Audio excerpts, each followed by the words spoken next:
Good morning, everybody. Happy Thursday to you all. It is a terrific Thursday, and the time is now 5:45. Thank you all for thank you all for dropping by my Facebook Live this morning. Welcome to the Breakfast Show with Marisha LaShay. This is season 2. If you all have have had the opportunity to check out season 1, you can find it on the YouTube channel at One Man Army Network. Come on and let's give it up for season 2 of The Breakfast Show. I want to give tribute first and foremost to God, who is the head of my life and who have allowed me to make this moment possible for me. Thank you to my biggest supporters, my parents, the principles and morals that they have instilled in me and my work ethic. Also, shout out to my son. I love you very much. Also, just want to give a shout out to my constant supporters. You all know who you all are.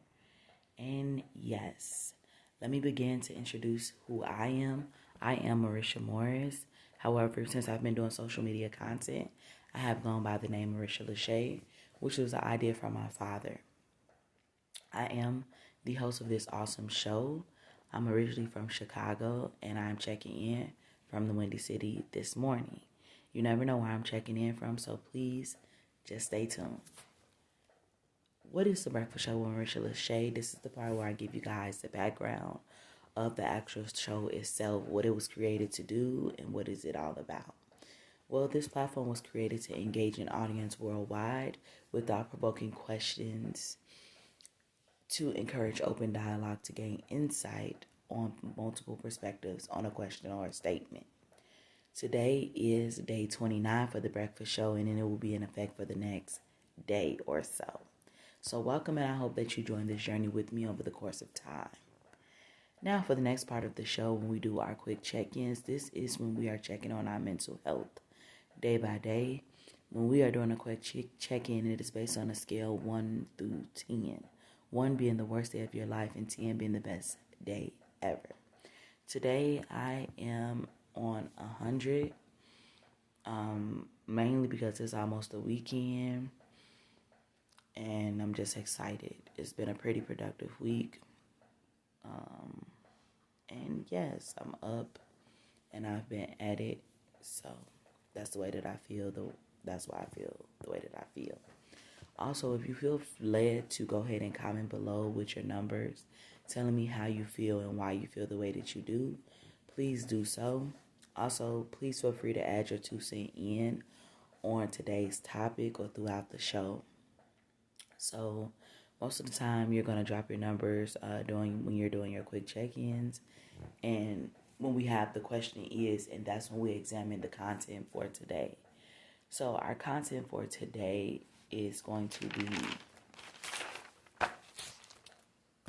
the question is, if a picture is worth 1,000 words, then what is it saying? I'm going to say that again.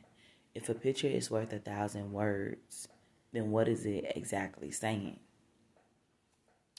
So, I know that you guys have heard this saying before, and if you have not, it's a pretty thought-provoking saying.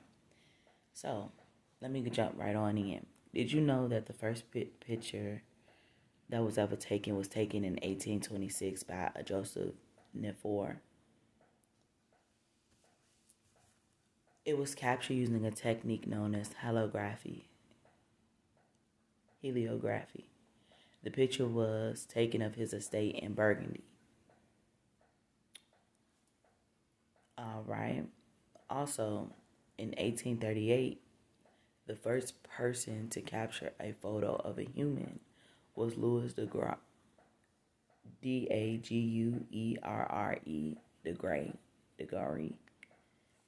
All right. Today, I want to pay tribute to all the influential photographers who have captured moments in people's lives.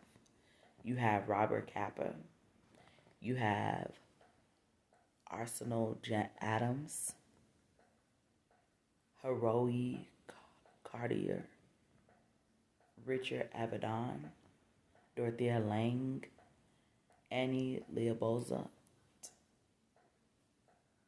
Okay. I also want to share with you guys the timeline of photography.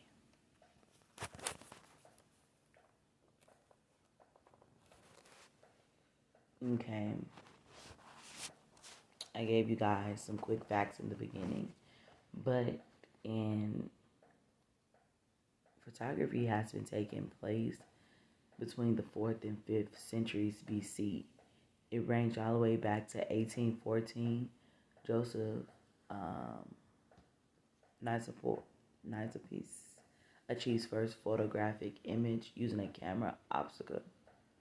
Then in 1837, this is Louis Daguerre. So there was a disconnect from my first fact. So I'm going to just correct it by saying in 1837 instead of 1838. Then in 1851, Frederick Scott Archer in the Caledon process, which reduced light exposure time to just 2 to 3 seconds. Then in 1888, George Eastman patents the Kodak roll film camera. Then in the 1900s, the first mass-marketed camera called the Brownie goes on sale. Then 1927, General Electric invents the modern flash bulb. Then in 1948, Edwin Land launches the Polaroid camera. Then in 1963, Polaroid introduces the instant color film. Then 1978, Konica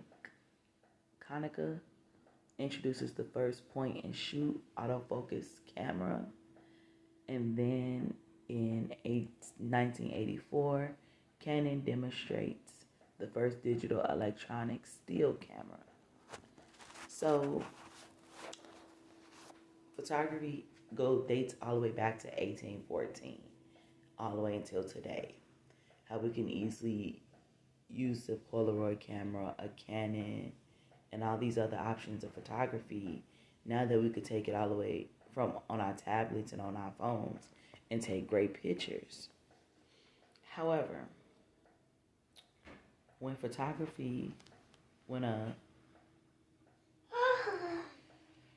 photo is taken, it never gives you the insight on true emotions. We can only get an interpretation as to what the person is portraying based on the imagery. It's like a storyline based on your imagination. If there is a sparkle and smile in the photo, it's an indication of happiness. If there's a serious face, then you know that they are making a serious statement. This was serious. If an image could change silly faces or the background, it's to entertain. If a person is dressed for an occasion in their best attire, then they are seen as the best dressed and they are feeling themselves. So based on the image, we capture its emotions using our context clues to summarize the hidden message. So my question is, if a picture is worth 1,000 words, then what is it saying? I hope that you guys enjoyed the show today. Thank you guys for sharing and taking the time out to listen to what I had to say this morning. That is the close of the show.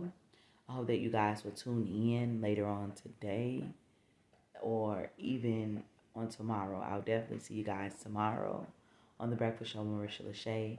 You guys have a terrific Thursday, and thanks again for your time.